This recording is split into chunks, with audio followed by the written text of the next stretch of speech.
I now hand the conference over to Mr. Arun Nair from Asian Paints Corporate Communications. Thank you, and over to you, sir.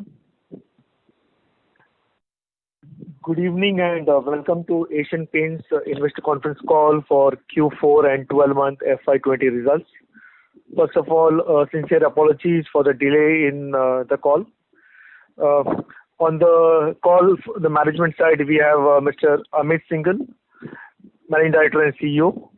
We also have Mr. R.J. Jeyamurugan, CFO and Company Secretary. We have Mr. Parag Rane, GM Finance. May now request Mr. Amit Syngle to take the call forward. Okay, good evening to everyone and apologies again for starting this meeting late. I will start with the meeting in terms of our note and introductory remarks. Quarter 4 of the financial year in 2019-20 was progressing well for the business till the time the sudden seizure in all business activities in the second fortnight of March 20 due to the nationwide lockdown implemented by the central government. The decorative business in India had registered strong double-digit volume growth for the first 2 months of the quarter 4, as well as for the financial year till February 2020. With the loss of sales in the last fortnight of March 20, the decorative business volume growth for the quarter ended in low single digits.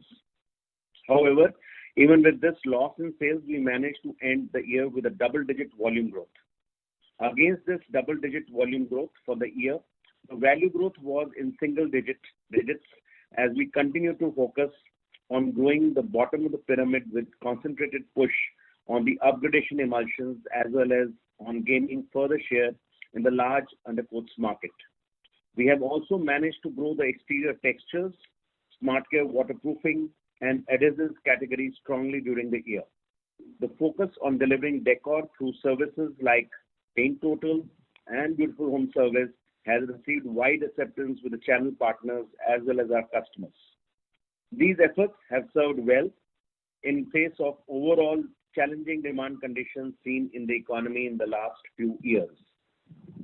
In the international business portfolio, it was a mixed bag with some of the markets functioning in March 20 with certain set of restrictions, while some markets were under complete lockdown. At an overall level, the international business registered a single-digit value growth in the year. Key units like Egypt, Ethiopia, and Emirates saw an improvement as compared to the previous year. Nepal also did well. Revenues from the greenfield operations in Indonesia grew well, though lower than plans. The slowdown witnessed in the automotive industry and the business impact due to the lockdown adversely affected the automotive coatings JV, which is the PPG AP, resulting in reduction in the top line in single digits for the year. The industrial coatings JV, PPG, did well in a tough market supported by the strong push in the protective coating segment. The softer material price trend witnessed in the first 9 months persisted in the last quarter too. This, coupled with our efforts on the formulation and sourcing front, have led to an improvement in the gross margins for the entire coating business in India as well as in the international operations. While no fresh price reductions were implemented in the last quarter, a part of this benefit has already been passed through the cumulative price reduction of slightly above 1% on the portfolio level taken during the year. Both the segments within the home improvement business, the kitchen business under Sleek, and the bath business under SS did well, especially given the slowdown in the real estate construction space, as well as the loss of business in the last fortnight of the year. The performance was aided by strong growth in the full kitchen business and sanitary ware range introduced by the bath business this year. Let's come to the consolidated financials. Revenue from operations for Q4 are at 4,636 crores, lower by 7.1% over the previous year. For the full year, revenue from the operations increased by 5% to rupees 20,211 crores. PBDIT before income for Q4 lower than previous year by 3.2% at rupees 863.6 crores, higher by 10.7% for the full year at rupees 4,212.5 crores. PBT for Q4 lower than previous year by 5.7% at rupees 699.2 crores, higher by 9.7% for the full year at rupees 3,634 crores. Net profit from continuing operations for Q4 lower than the previous year by 1.8% at rupees 480.3 crores, higher by 25.5% for the full year at rupees 2,779.1 crores. Standalone financials. Revenue from operations for Q4 lower than the previous year by 8.4% at rupees 3,879 crores, higher by 4.9% for the full year at rupees 17,194 crores. PBDIT before income for Q4 lower than the previous year by 5.4% at rupees 775.8 crores, higher by 10% for the full year at rupees 3,857 crores. PBT before exceptional item for Q4 lower than the previous year by 8.8% at rupees 649.5 crores, higher by 8.7% for the full year at rupees 3,446.2 crores. The PBT before exceptional item after taking into account the contribution of rupees 25 crores made to the central and the various state government COVID relief funds in March 20. Taking into account the recent business performance and the increased uncertainty in business conditions as a matter of prudence, the company has taken a provision for impairment in the value of investment of Sleek to the tune of about rupees 29.7 crores. Net profit for Q4 lower than previous year by 5.4% at rupees 452.1 crores, higher by 24.5% for the full year at rupees 2,654 crores. Higher growth in net profit as compared to the profit before tax is on account of the reduction in the effective corporate tax rate from 34.94% to 25.17%. The Board of Directors have recommended a final dividend of rupees 150 equity share for the financial year ended 31st March 2020. Taken together with the two interim dividends of rupees 3.35 per share and rupees 7.15 per share, the total dividend for the year would be rupees 12 per share as compared to the total dividend of rupees 10.5 per share declared in the previous year. This would result in total dividend payout of 51.1% for the year as compared to the 56.7% in the previous year. Just an update on the COVID-19 situation. Business has seen partial resumption since May 2020, and now most of the markets have opened for business. We have seen business picking up in most of the smaller towns and cities, while business has been slow to pick up in the metros and tier 1 cities. However, the situation still remains fluid with a number of COVID positive cases on the rise daily, and some states have again implemented lockdowns in select regions. Safety of all our employees is the highest priority, and all the facilities including manufacturing locations, sales offices and warehouses in India as well as overseas which have opened across locations have been sanitized so that our people are safe and secure. All safety protocols of temperature sensing, wearing of safety gears, including masks, goggles and face shields, social distancing, sanitizing and washing hands are being adhered to very, very stringently. The company has also taken up various initiatives supporting the central and state governments in their efforts to combat the COVID-19 pandemic and has committed a sum of rupees 35 crores towards COVID-19 pandemic relief funds. The company is also working with various NGOs for providing food, masks and sanitizers. Asian Paints, being a responsible and caring brand, has further strengthened its work in the health and hygiene space by launching ViroProtect range of hand sanitizers and surface disinfectants to support the government in its effort to tackle the spread of pandemic and address the huge need of hand and surface sanitizers in these testing times. The company has used the SanAssure service aggressively to sanitize a large number of shops and homes. The company has also launched a safe painting campaign for ensuring safety of our painters and give assurance to customers for a safe painting experience at home, and has received a lot of leads through this initiative. We are confident that through these initiatives, we would be in a strong position to not only address these difficult and uncertain times, but also create far more resilient customer connects to drive the business forward. Thank you, everyone, and we would be happy to take any questions that you might have. Thank you very much. We will now begin the question and answer session. Anyone who wishes to ask a question may press star and one on their touchtone telephone. If you wish to remove yourself from the question queue, you may press star and two. Participants are requested to use handsets while asking a question. Ladies and gentlemen, we will wait for a moment while the question queue assembles. The first question is from the line of Abneesh Roy from Edelweiss. Please go ahead. Yes, sir. Thanks for the opportunity. The other paint companies are saying in June, most of the paint shops are now open, so almost 95% paint shops are open. And in June, the daily sales are now back to almost 80% of pre-COVID in most of the areas. So would you also concur with this? Are you also seeing similar trends? So if we look at the month of June, we definitely see an improvement which has happened over the month of May in terms of overall sales.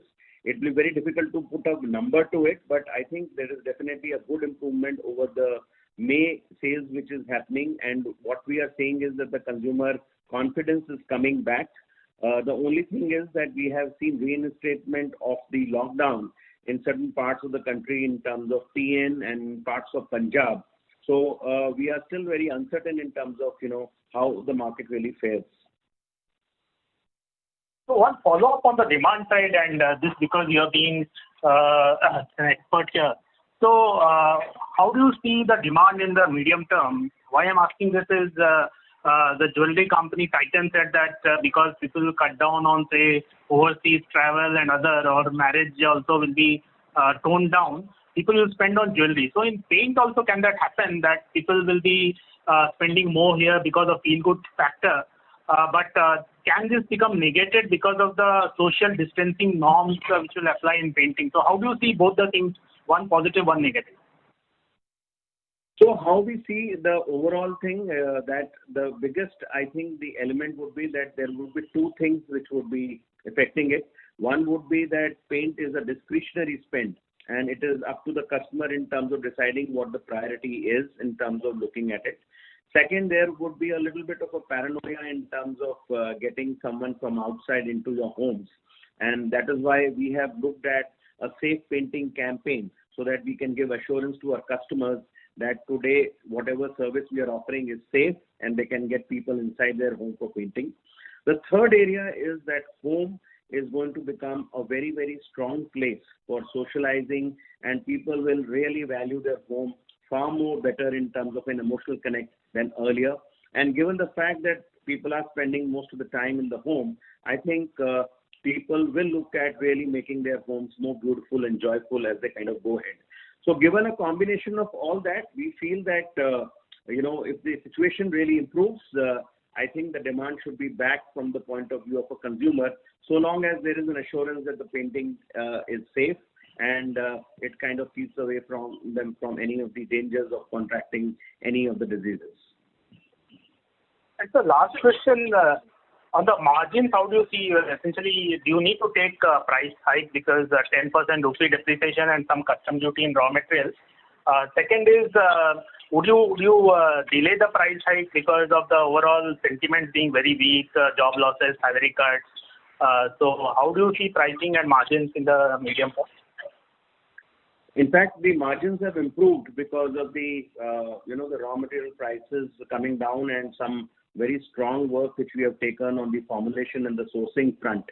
So if we look at it from the point of view as we kind of look at the market as we go further, we would look at possibly passing this benefit to the consumer over a period of time.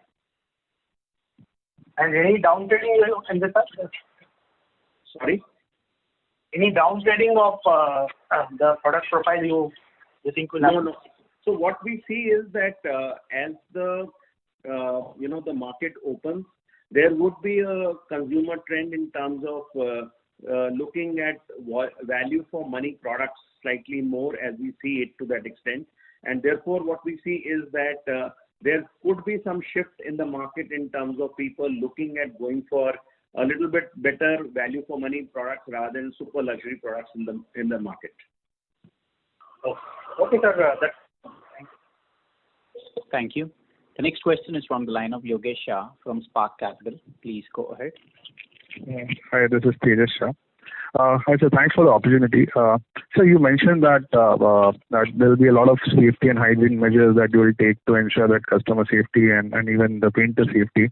So this also involves that there will be a lot of the cost of doing paints also will go up. So would you be charging it to customer or we'll take it in our cost sheet for now?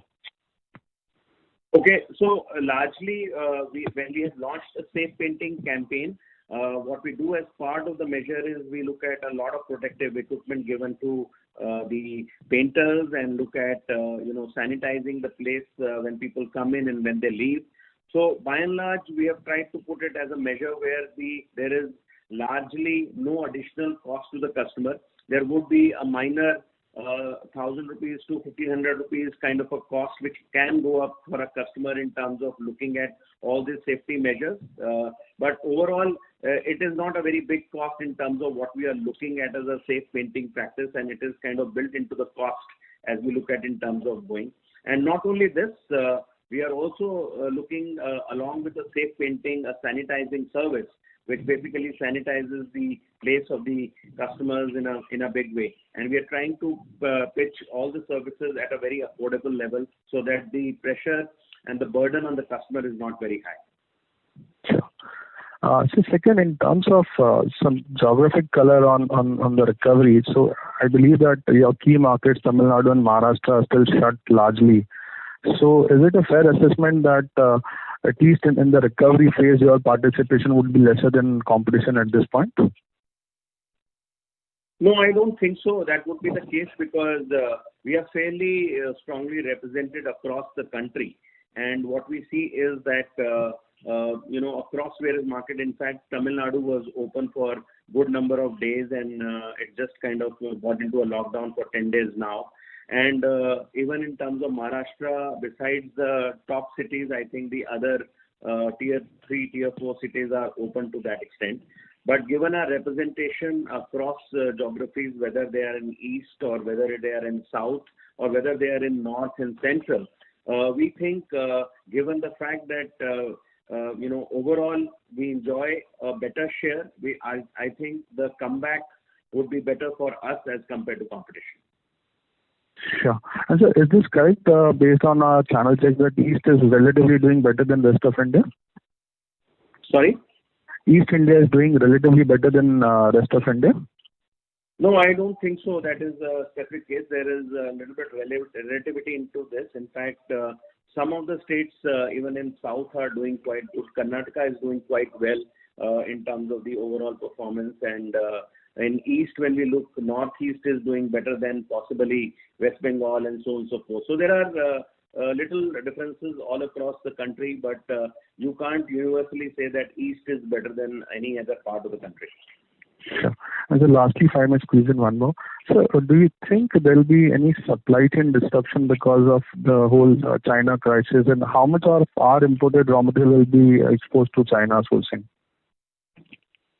Okay, we don't have a very significant exposure to China. There are certain raw materials which there is an exposure, and that exposure would be close to about 8 to 10% kind of a zone in terms of the total import items which are there. But as we kind of go forward, we have alternate sources and alternate vendors which are already identified. So even if there is an exigency which comes in future, I don't think so it's a showstopper. Okay. That's all from my side, sir. Thanks. Thank you. The next question is from the line of Manoj Menon from ICICI Securities. Please go ahead. Hi, Amit and Jay Murugan. You have actually both of you have taken over bigger responsibilities, during tough times, and I genuinely mean good luck to both of you. Thank you. Just only one question what I have, Amit, is actually that if I leave the noise of, March, April, May, June, there's a lot of noise about, sequential and, which percentage and what percentage. If I just leave it out, right? If I just cumulatively look at March plus June plus September plus December. Let's say if I look at calendar year 20 as one full year, and that too for a product category like paints where, as an analyst, I believe that your product is really not a perishable commodity. It is only postponable. How do you look at the demand, let's say, for the entire calendar year 2020? Okay, so you're asking about the demand for 1920 financial year? No, I'll tell you. Okay, let me explain this. What I'm saying is that when I look at, let's say, an Indigo, which is an airline company, where it's a perishable commodity that if you did not fly, you just lost the revenue.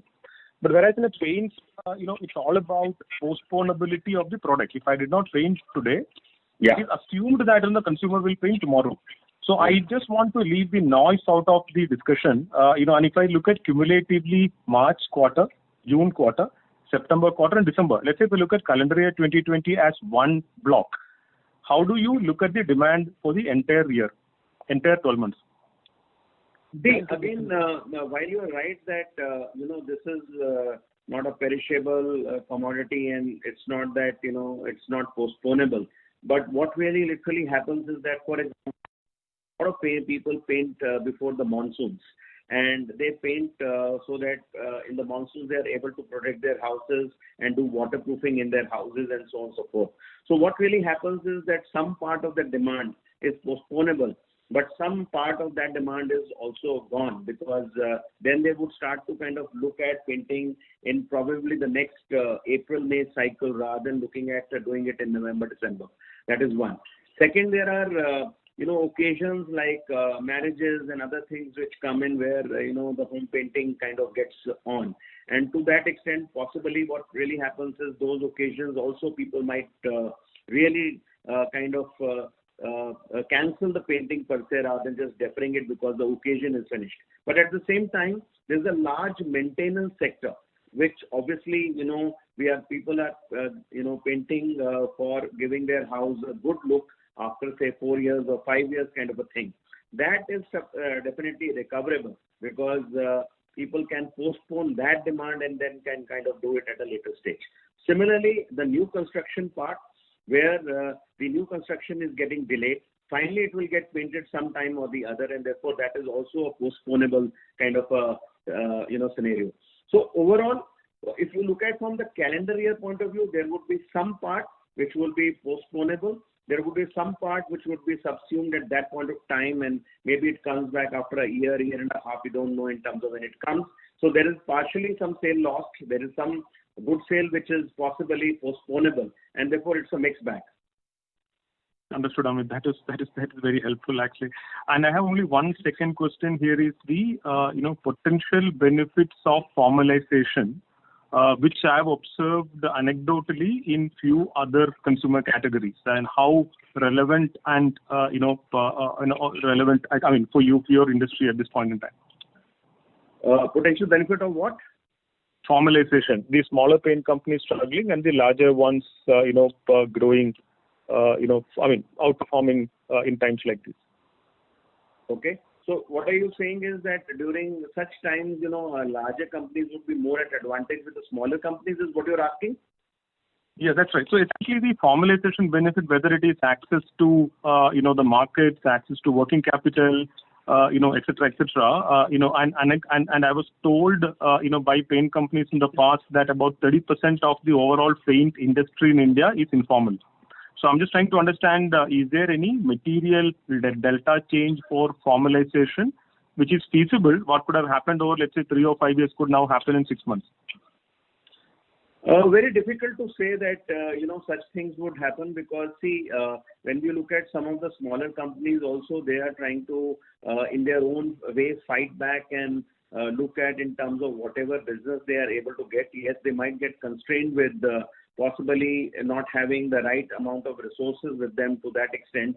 But what I feel is that it's only a matter of time when they kind of come back and jump into the arena, because the government is also kind of doing a lot of work in terms of assisting the MSMEs and looking at in terms of how they can hold their hands. We as a large organization would also, we also believe in terms of live and let live kind of a philosophy, and we would not kind of really get really aggressive in terms of taking everything out in terms of the market to that extent. So I would say that there would be a little bit effect that the bigger players would have a little bit of advantage of larger resources and so on and so forth to that extent. But I think on the whole, it is only a matter of time when everyone jumps in. Understood. And thank you so much, Amit. That was very detailed for both the questions. And once again, I just want to wish you and Jeyamurugan good luck in your higher responsibilities. Good luck. Thank you. Thanks so much. Thank you. The next question is from the line of from IIFL. Please go ahead. Hi, sir. Sir, I just wanted to understand the current, what would be the current input basket versus the 4Q average? If you could kind of help us understand how should we look at the RM costs given the currency depreciation and the crude price decline. If you could kind of give your comments on that, please. Okay. Parag, would you like to answer that? Yeah. So I would probably not be able to give you a exact number here, but on an average, even taking the rupee depreciation into effect in the current quarter, the portfolio level input prices would be lower than Q4 on a sequential basis. And would it be like a double-digit differential? So I will not be able to give you a comment specifically on that one. Okay. And the second bit, Parag and team, was the inventory levels. Now, how long do you think that your existing inventory, which you have as on date, would it be at the 4K average? And if it is, how much time would it take to kind of play out? How does that play? So our quarter closing inventory was definitely on a higher side in the month of March because of the lockdown. But then because of the corrective measures also taken in the month of April following the lockdown, I think on an overall level, we would be at this stage probably closer to the average levels of inventory rather than being too far off from it. So, and just to add that, we don't see any big accumulation of inventory within the company at this point of time. I think we are back to normal levels in terms of looking at the overall inventory at this point of time. Okay, Amit. And lastly, Amit, from the you did saw a lot of disruption given that last week is typically the biggest week in terms of inventory build up at the channel. Dealers try to kind of achieve their yearly volumes, etc. How does that play out now? Given that the lockdowns is that entire volume now more or less done and people are kind of back to their normal levels essentially? Just trying to understand, is the pent-up demand done in your view, or if you would give any sense on that? That's all from me. So you're right. There's a little bit of higher stocking which happens in the last fortnight of the second fortnight of March, which happens because of people completing their targets and the retailers also looking at some kind of a stock up. And normally retailers are able to dispose of that material in the month of April because there is not too much of a stocking which really happens. So what we see for that is that given the fact that April was not very great, when we opened in May to that extent, there was a pent-up demand in terms of which was there, which we could service very, very fast in terms of the various markets to that extent. And currently, I think the situation is pretty normal that there are no large pent-ups which are there. And I think in the month of May itself, we were able to kind of tackle that situation given the fact that we had good inventory at our hands. And the bookkeeping, what is production level currently at as a percentage of pre-COVID level? So we would not be able to specify the level, but I think we are possibly, I think, in the range of about 60 to 70% levels. Okay, perfect. That's all from my side. Thank you very much. Thank you. Next question from the line of Arnab Mitra from Credit Suisse. Please go ahead. Yeah, hi. Thanks for taking my question. In your opening comments, you spoke about the much lower recovery in the larger cities. So is this limited to the large, like 5-6 metros where the COVID spread is very high, or Is it more a top 20, 25 city kind of phenomena? And if you could also give a broad contribution of, let's say, the metro cities to the paint industry volumes, that will be quite helpful. Okay, it's not uniform in terms of all tier 1 cities and metros. To give you an example, like Bombay is the most affected if we kind of look at from a metro point of view, followed by Delhi and followed by Chennai from that point of view to that extent. But Bangalore and Hyderabad would be doing much better in terms of the overall performance to that extent. And therefore, the entire effect is selective in terms of when we look at some of the tier 1 cities. So, for example, some of the cities like Ahmedabad, Surat would be far more affected in terms of when we look at some other cities like Jaipur or Jodhpur or Indore kind of a zone. So I think there is a little bit of a differential which kind of really happens in terms of looking at it.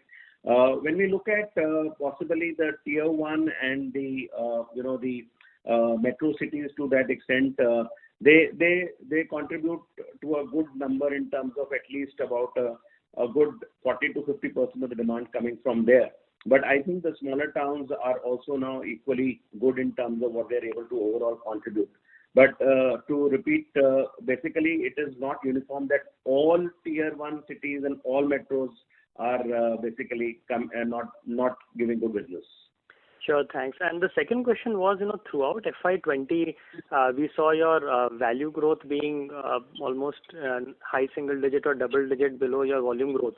And that was because of specific, efforts you had put on the lower end segments that you had launched. So now that has happened and you've established that segment, going ahead also, do you think that kind of value volume differential will continue in FY21 and going beyond that? See, you must remember that India is a large market, and it is always like a pyramid.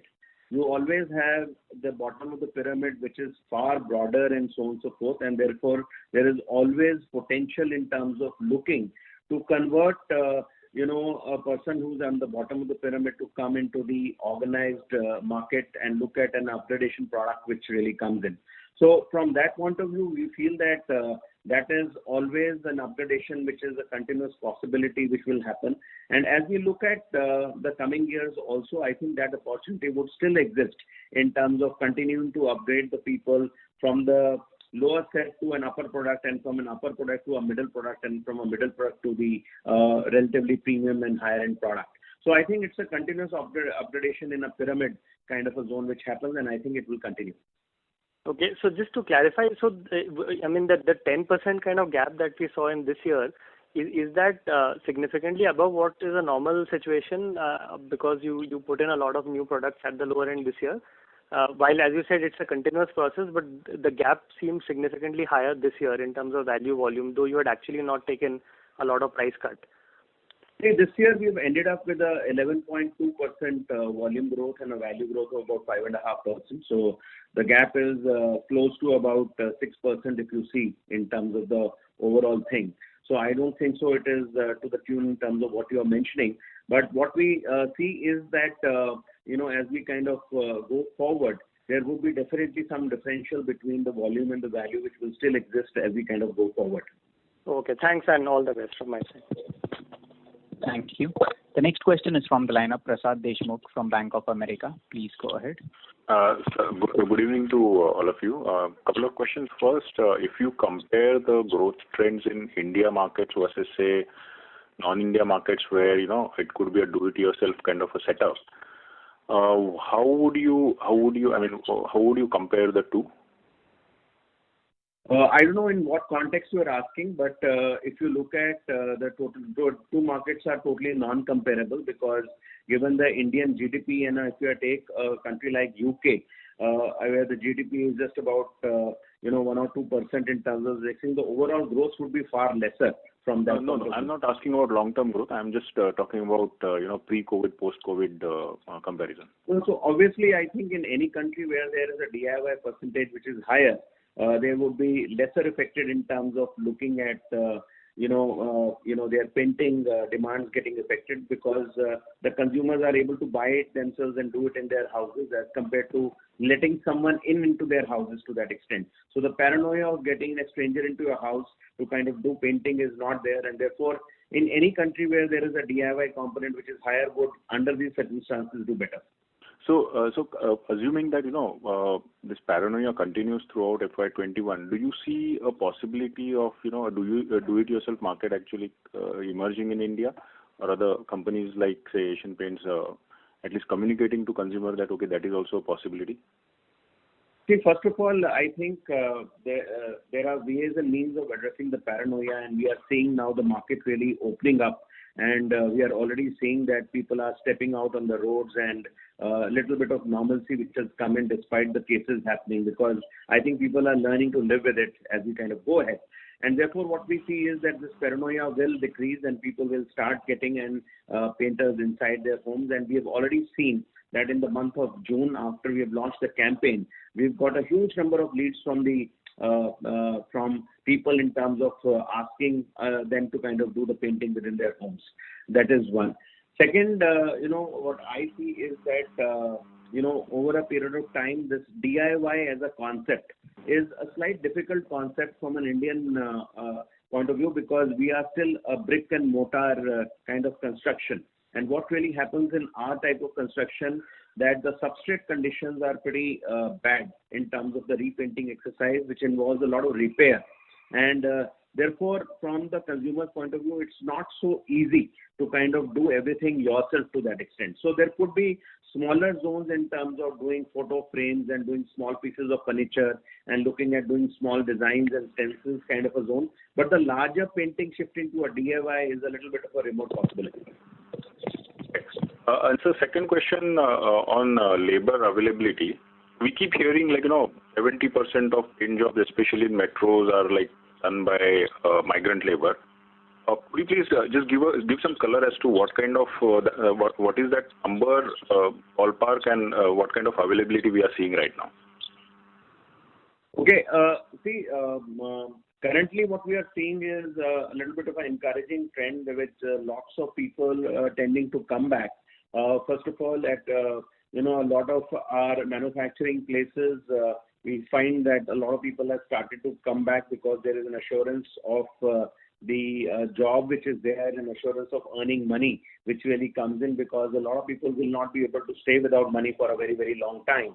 So I think we have started seeing that trend happening, and even as far as the painter community is concerned, we feel that the people have started trickling in from a point of view of an assurance of jobs and so on and so forth. We've just released a media campaign in terms of where we are talking of really assisting the painters with respect to insurance at work and looking at giving them assured leads in terms of work as we kind of go ahead.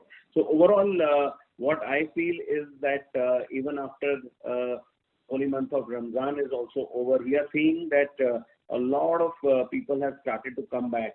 And I think given the fact that there is also a harvesting season which happens in April, May, there is anyway a usual migration of a lot of people which happens in the April-May period to that extent.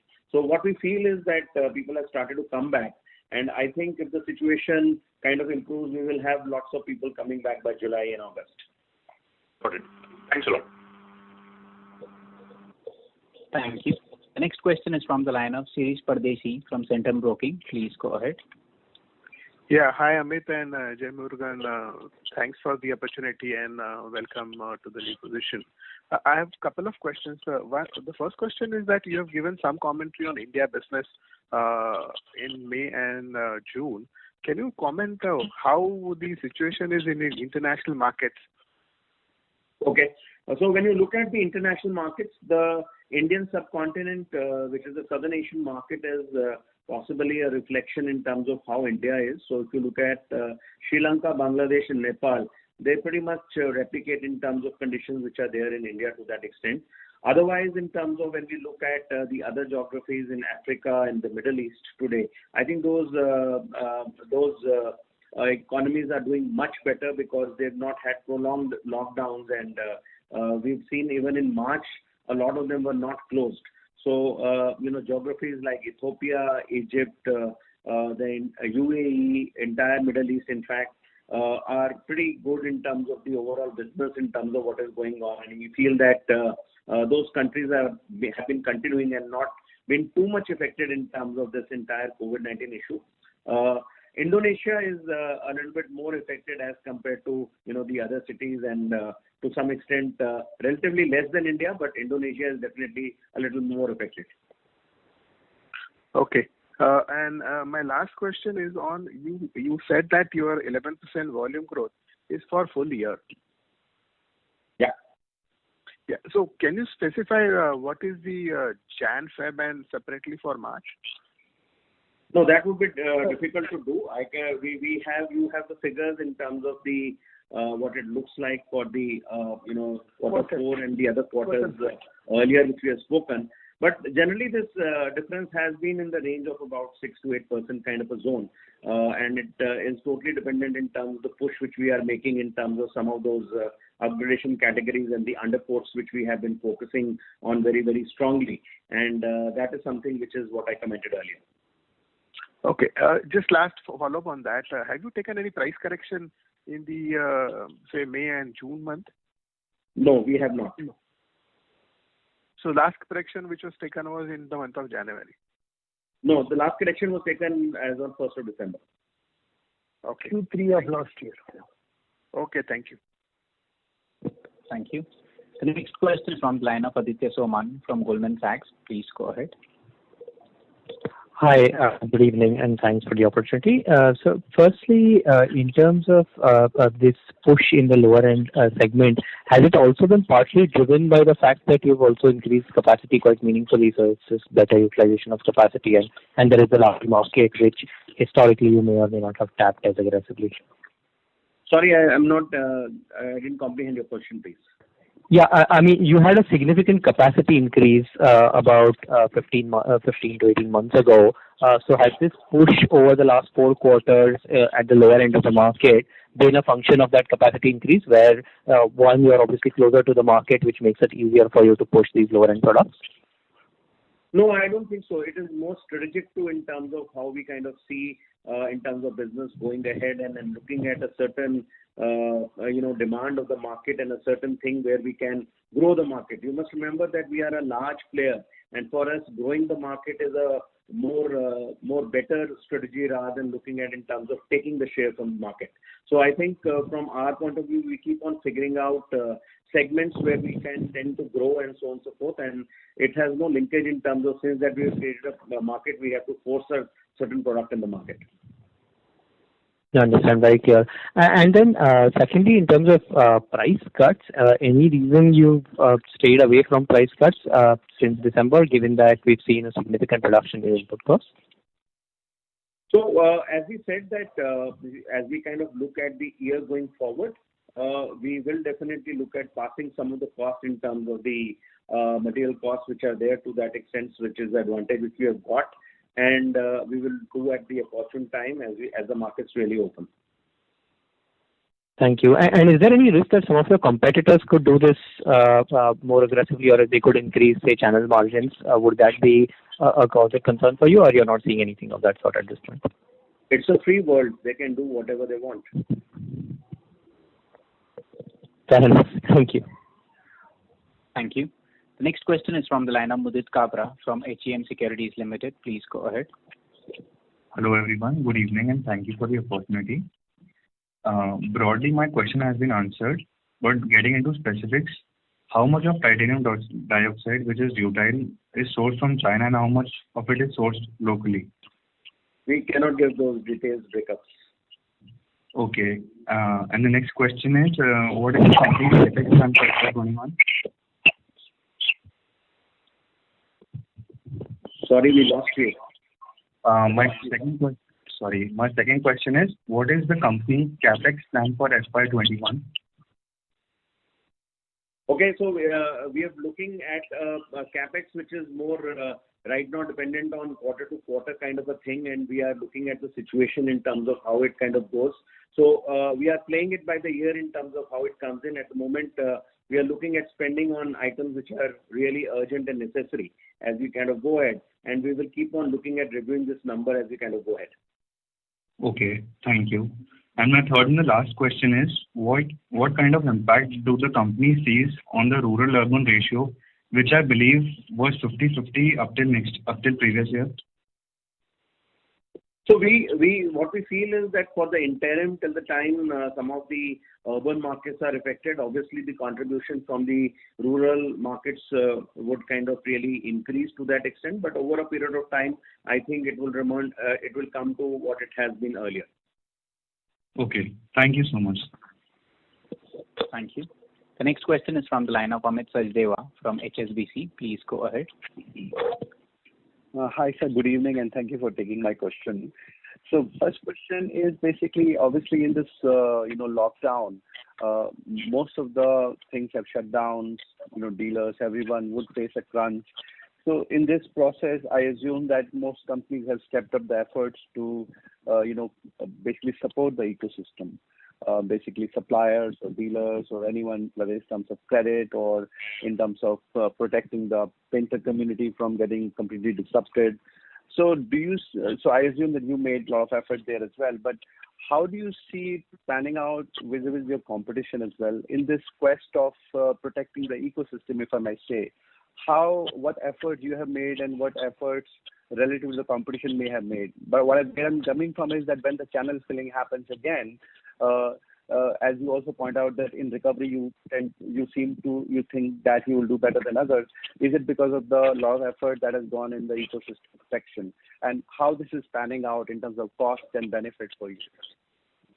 Okay, I think we must remember that it's not that we come and help people only in times of need.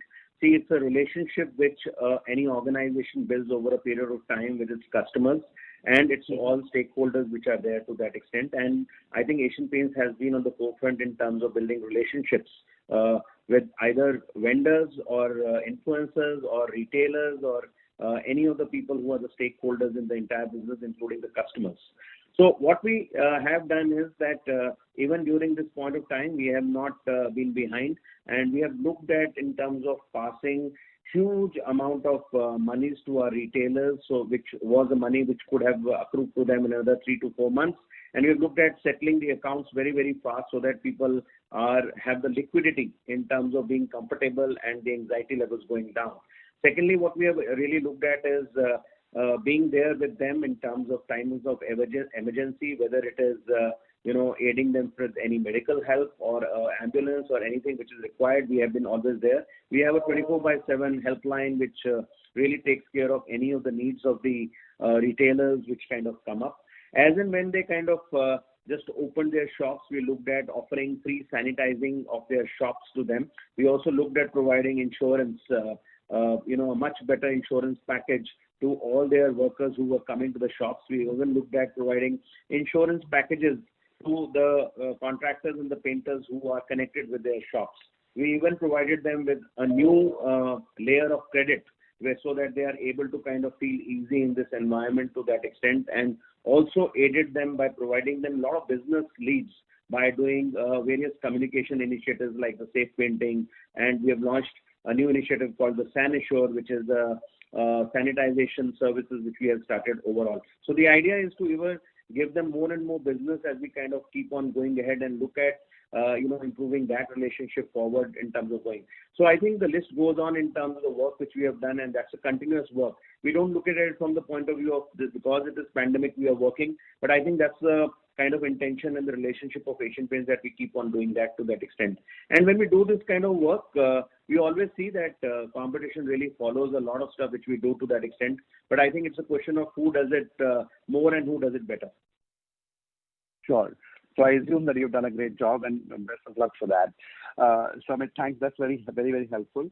My second quick question is, and I come back to mix again because I think Arnab asked as well. So the key question is that last year saw, at least if not including Q4, but there was a larger impact of price deflation, and much credit was, as we understood, was driven by the mix-led change that was happening because of the focusing on the lower end of emulsions. And as I think that last year was an extraordinary push on that product. So what we want to understand is that whether this push would be augmenting in the same intensity as last year, or one large impact has come and that impact would be lesser this year. But obviously value for money, etc., those factors will play out. But what we want to understand is to extent of price deflation which could we experience as a result of this factor alone. How should we see about as the recovery happens in Q3 and Q4? How should we appreciate that aspect of mix? You have asked the same question which someone asked earlier in a different words, but I will still answer that question since you've asked it. As I said, we go by creating a certain kind of a market demand, and some of these segments which we approach is not a one-year game. It is a game which is basically spread over a few years, because today consumer habits, consumer behaviors change over a period of time to that extent, and we see this upgradation as a continuous process in terms of what kind of really happens. In this process, we have also seen some of our super luxury products doing extremely well in the last year to that extent. So, for example, when we look at the area of wood finishes, we find a lot of our top-end premium products are moving very, very well in the market to that extent. So I think it's a mixed bag in terms of what really happens. You must remember that the volumes overall are much larger at the lower end. Therefore, to some extent, lower end growing doesn't mean the top end is not growing. Okay, so I think that's a distinction you must remember. But given the fact that the size of the top end would always be relatively smaller than the size of the bottom end, to that extent there would be a difference between the value and the volume which will come in terms of the product mix. So net this effect overall will continue in terms of what you see, and I think it will continue more also from the point of view of the fact that I felt that given the situation is exceptional, people would start looking at a little bit of a down trading and looking at in terms of also kind of going for more value for money products. Sure. No, that's very, very helpful, Abid. And any cost measures that you're taking to sort of contain and minimize like you are taking some exceptional costs in sort of aiding the ecosystem and doing those, managing this period. But has that come with some sort of substantial cost savings that you've initiated as well, which should be aware of in some A&P or any other spends that you are trying to economize? How we should think about the overall spends, non-COGS and basically incentive spends? Should we see some reduction there this year? How should we think about other costs? See, very difficult to say for this year, because this year is not going to be a little bit of a normal year to that extent. So we don't really know in terms of which way the winds are going to go as we kind of go ahead to that extent. So to really kind of talk about minute things in terms of how advertising, how promotion expenses, how marketing expenses would look like, it would be very difficult to say. But I have always maintained that when you look at some of the measures on marketing in terms of building a brand, it is not like an on-off switch that you can switch off at some times and come back when it is convenient to you. Okay, consumers can really dump brands which don't really kind of communicate with them and do not have the saliency over a period of time. So I would say that we would not look at any short-term measures in terms of going forward, but can kind of maintain a balance in terms of going ahead. Okay, that's very helpful, Amit, and all the best for the rest of the year. Thanks a lot. Thank you. Thank you. Next question is from the line of Latika Chopra from JP Morgan. Please go ahead. Yeah, hi, Amit and Mr. Jeyamurugan. Thank you for giving this opportunity. My question was regarding your product mix. Clearly, over the last 12 to 18 months, we have seen a significant shift towards value for money or economy end. And at the same time, over the recent years, waterproofing has emerged as a key segment. As you conclude the full year, would help to understand, if you could get some color on how the contribution of these two categories would have changed in your portfolio mix, over the last 2 to 3 years. And importantly, how do they play with your margin mix at the gross margin level? Because you did mention, reformulation and sourcing efficiencies. So some color on this would be appreciated. So actually how we keep on doing is that, see, there is a value addition in terms of the formulation sourcing efficiency across the set of products. It's not that, we look at only value addition or formulation efficiency only at the low end set of products to that extent. So it is a process which is a continual process, because you must remember that in a paint industry, the material cost is a very, very substantial component. And therefore, there is always an opportunity in terms of keep on working in terms of formulation and sourcing efficiency, which we kind of do across the range of products. Having said that, there are certain categories which we have really driven strongly, and waterproofing is one of those categories, and some of the upgradation emulsions are, those categories, and we enjoy a fairly decent margin in terms of those categories as well, because there is no point in terms of pushing a category and therefore kind of taking a hit in terms of your margins in terms of as you kind of go ahead to that extent. So I think it's a balanced push in terms of what really happens in terms of what you want to do, but there is no kind of formulation efficiency, sourcing efficiency just at the value added products point of view. It is all across the portfolio in terms of how we see. So if I have to understand, your waterproofing portfolio will be in line or accretive to your aggregate margins, but for your value for money portfolio will be also similar gross margin profile on an average basis, or not very dilutive? Yeah, so it will depend from product to product. So if you look at from the point of view of certain categories, they would be comparable with possibly the margins on the top end products as well. Okay. The second question I had was on distribution. Clearly, one of the drivers of revenue growth over the recent years. Would it be possible for you to share a broad dealer base as you ended March 20? And what are your thoughts on expanding it further? What kind of opportunity headroom do you have there? Distribution of what? Sorry, I missed your point. Your dealer distribution, your retailers. Okay. So I think, as we said, that's an ongoing opportunity in terms of what we keep on doing, and every year we add to the the overall retail network in a very, very strong manner. And these are basically into new towns, new geographies. We keep on expanding so that basically we have a good representation across various clusters across the country to that extent. So even last year we had a fairly good number addition in terms of what we have done overall in terms of the network. And what we see is that as normalcy hits this year as well, I think that initiative will continue. And possible to share what would be the broad base of your retailer network? No, I will not be able to share the numbers with you. Yeah. All right. Thank you. Thank you. Next question is from the line of Nikunj Doshi from Bay Capital. Please go ahead. Yeah, hi. Good evening. This is Nikunj Doshi from Bay Capital. Just wanted to get your views on the infrastructure industry and projects demand. What is the trend right now, and what do you see in the months to come? Okay. Currently, I think obviously the area of new construction, new projects, institutional segment, industries, all that segment is definitely down. And we have seen even construction, government has asked for captive labor and things like that. They've got affected by migrant labor going and so on and so forth. So currently, I think there are two factors remaining. One is that a lot of construction work has not started. New projects are not coming up. And third, the issue is that the money markets are very, very tight in terms of how the builders kind of see in terms of for themselves. So what we see it is that it is going to be a slow process for these kind of this business to kind of come up. But I think the government is trying to give a lot of initiatives so that basically we can look at in terms of growth here as well to that extent. And especially in the month of June, we have started a lot of builders coming back on the anvil in terms of looking at starting their construction, and that is something hopefully should accelerate. What percentage of our revenue would be coming from these segments, infra, projects, and industry? So it would be less than 10%. Less than 10%, okay.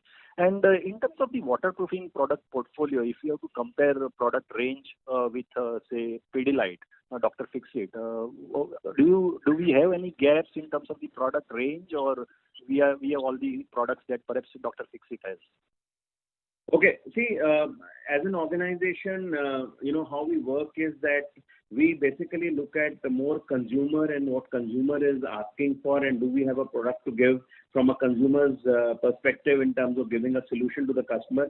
We don't really compare our products one-on-one with any existing player. Because what we believe is that Asian Paints has got a very, very different philosophy as far as new products and innovation is concerned. And this is very customer-centric and not centric to any other company which is already existing. And I think that's been basically the DNA of the organization and which has also helped them in terms of growing. So we don't really look at Me Too products. We always look at products which are innovative, new, and really aligning to the customer's demands. Okay. Thank you very much. Thanks for the question. The next question is from Pulkit Singhal from Motilal Oswal Asset Management. Please go ahead. Yeah, hi. Thank you for taking my question. So this seems to be a very opportune time for the home painting services that we've been investing in for the past few years to kind of take off, probably have an inflection point. Would you agree with that? And to that extent, are your efforts in this direction a lot higher than it was in the past in terms of the kind of promotion of it or the employees involved with it and various aspects? No, see, Asian Paints has always been into the servicing business in a very, very strong manner, and that is something which we have been pursuing, almost for the last about 20 years, where we have a home solutions kind of a brand which looks at in terms of giving painting service to people around. And we have done a lot of good work in the last about 5-6 years in terms of bringing a lot of capabilities to this entire service as we have gone ahead. We have also now equipped our retailers in terms of offering services which are very strong with respect to painting services. It is just that at this point of time, we looked at a safe painting campaign which came in more from the point of view of a mindset that if there is a paranoia in the customer's mind and we need to really kind of assure the customer, here was a trusted brand as in Asian Paints coming in and assuring you that we will paint your house without anything happening to you along with that. And our launch of sanitizers and the sanitizing service has also really helped us, because now we are offering a complete package to the customers in terms of saying not only we are safe, we are also sanitizing your places and we are kind of coming in. So I would say that the only interjection which has happened to the entire painting service is more the elements of safety and the sanitization which we have introduced now. Right. And to that extent, I mean, the customers feel, I mean, they are willing to pay a bit higher, but to get the safety and the hygiene aspect in place and therefore looking at the service. Yeah. So normally in India, see, it's very difficult to, really get a real differential pricing in terms of from a servicing which is there to that extent. So you need to be very, very frugal in terms of what is that extra which you are asking, and you must kind of ensure that the customer sees value for money in terms of paying that extra which is there. So to that extent, as I answered some question earlier as well, we have not really kept a huge premium in terms of offering a safety or a sanitization kind of a zone, and it is something which is easily affordable. But in terms of the revenue business model, sir, if I just look at, say, 100 rupees is what you get for the paint and 17 rupees is what you make as operating profit. I'm just looking at a P&L. But when you offer this service, how much incremental in terms of revenues do you actually make? And what are the margins there? I mean, is it 100 going to 110, or how does it work? I can only tell you that we don't make a loss. Obviously. Okay. And so secondly is on the whole opportunity on the sanitization space, and I mean with the launch of hand sanitizers and the service, is this, would you also be open to considering, or are you considering going into the FMCG area also in terms of, creating a brand there? Is that something that you are open to in terms of thought process? So we have really, focusing on the health and hygiene category. As part of that health and hygiene category, we already had a brand called the Royal Health Shield, which was there, which is an antibacterial paint for homes. And as part of that, we have looked at extensions in that category as well. Along with that, we are riding the whole area of sanitizers into that zone, because it kind of aligns with our health and hygiene forays which we are kind of taking.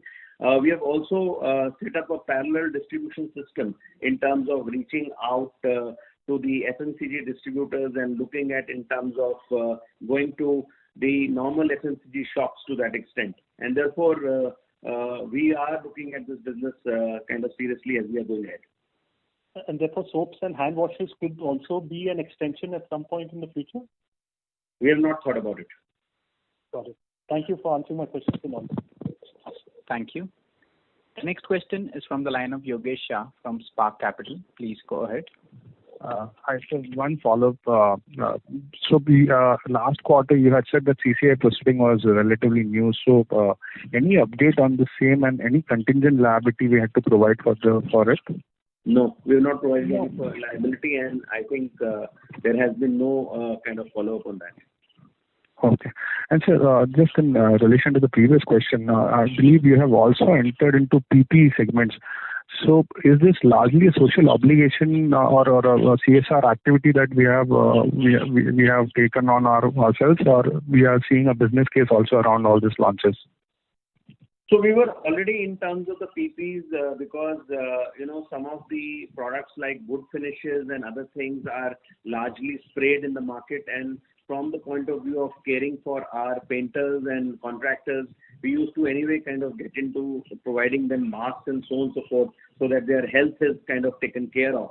What we did at this point of time, given the pandemic which is there, we just kind of accelerated our entire initiative in terms of looking at providing far more safety equipment in terms of going forward. So what we are doing is that it is obviously not a flash in the pan, but what really definitely happens is that as we are kind of going ahead, we are looking at in terms of what kind of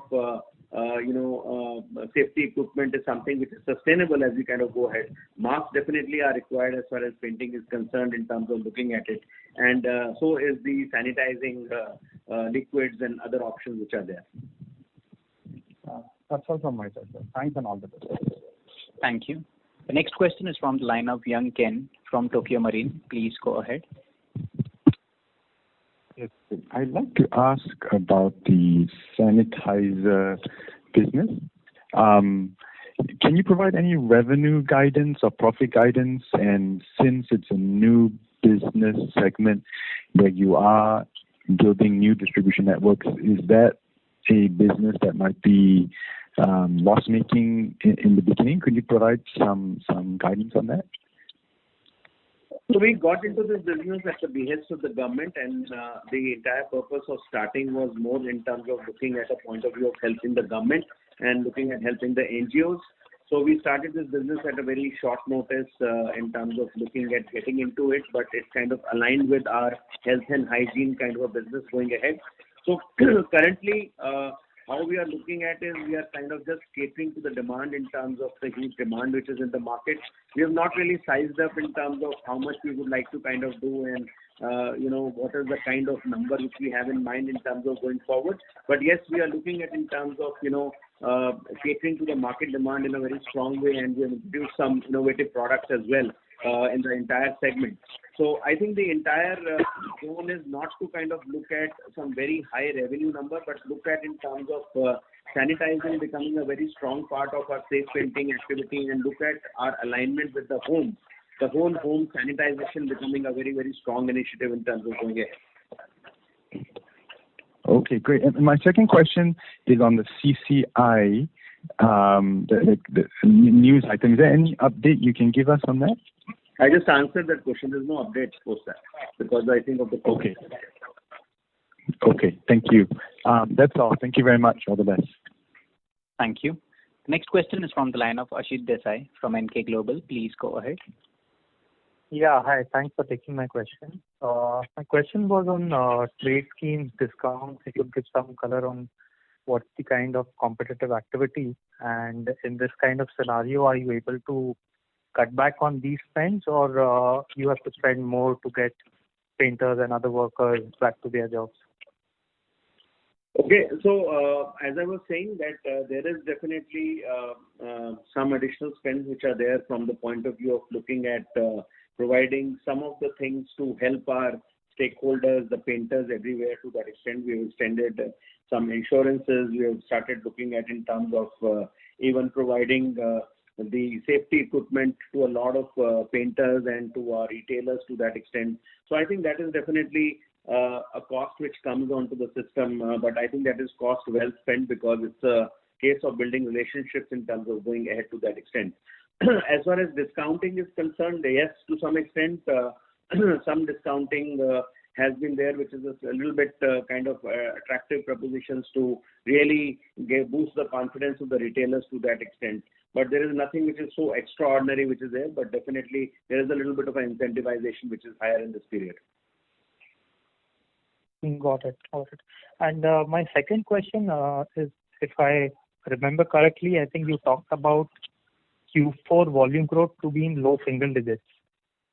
And so if you look at the difference between sales and volume, it seems to be more than 10% this quarter, which is higher maybe compared to Q3 and even for the full year numbers that you revealed. No, I don't think so. It is higher than 10% because I think the top line is to the tune of about 8%, so a negative 8%. So I don't think so it is too much higher. It is in the same bracket which I spoke of earlier. Yeah, I was referring to the full year numbers of 11 and 11% volume and 5.6% sales. So that's about 6%. Yeah. So this is driven by, I mean, if you could give some color on this, what is driving this incremental delta, and will this increase or remain at these levels? You've answered some of these before, but if you could give some color as to what is the growth between emulsions and the putties and the lower end baskets, basically. Yeah, so you heard my answer. What is the specific thing you're asking there? So if you can give us the growth for emulsions for the year and the putty and construction chemicals that's been going. So I will not be individually able to give you specific for each segment separate growths and kind of zones, but what I can tell you is that as I answered someone earlier saying that when you look at these are large kind of markets which are there. So if you look at a typical pyramid, you will always find that the pyramid is broader at the bottom end, and therefore similarly what really happens is that when you get at the upgradation segments and the value added segments, they are fairly huge. So to that extent, what I can tell you is that in all these areas, definitely the growth has been pretty good in terms of what we have been able to achieve, and easily we could say that it is more than double digits. Got it. Yeah, thanks and all the best. That's it from my side. Thank you. Thank you. As there are no further questions, I now hand the conference over to Mr. Amit Singhal for closing comments. Yeah, thank you so much for all coming here. I once again apologize for making you wait for so long. So, but I'm sure we are looking forward to this pandemic coming to closure fast and looking at more normalcy in the business and economy as we kind of go forward. Thank you so much. Thank you. Thank you, everyone. Thank you. Ladies and gentlemen, on behalf of Asian Paints Limited, that concludes this conference. Thank you all for joining us, and you may now disconnect your lines.